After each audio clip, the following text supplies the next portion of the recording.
దేవునికి స్తోత్రము. ఈరోజు వాక్య ధ్యానాంశము యోహాను సువార్త 3:27. అందుకు యోహాను ఇట్లా నేను తనకు పరలోకం నుండి అనుగ్రహింపబడితేనే కానీ ఎవడును ఏమీయో పొందనేరడు. దేవుడికే మహిమ కలుగును కాక. మనకి ప్రతిదీ కూడా పరలోకం నుంచి దేవాది దేవుడు అనుగ్రహిస్తాడు. మనం పొందుకునేవన్నీ కూడా దేవాది దేవుడు మనకి అనుగ్రహించినయే. ఆత్మ ఫలాలు ఫలించాలన్నా, ఆత్మ వరాలు పొందుకోవాలన్నా, మంచి ప్రార్థన జీవితం కలిగి ఉండాలన్నా, ఆత్మానుసారమైన జీవితం కలిగి ఉండాలి అన్నా ప్రతిదీ కూడా దేవాది దేవుడు మనకు అనుగ్రహిస్తాడు. ఎలా అనుగ్రహిస్తాడు అంటే తన పరిశుద్ధాత్మని మనలో ఉంచి మనకి సమస్తాన్ని అనుగ్రహిస్తాడు.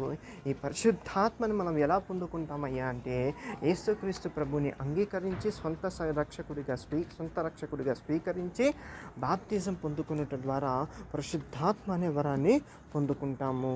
దేవాది దేవుడి ద్వారా సమస్తాన్ని మనము పొందుకోగలుగుతాము.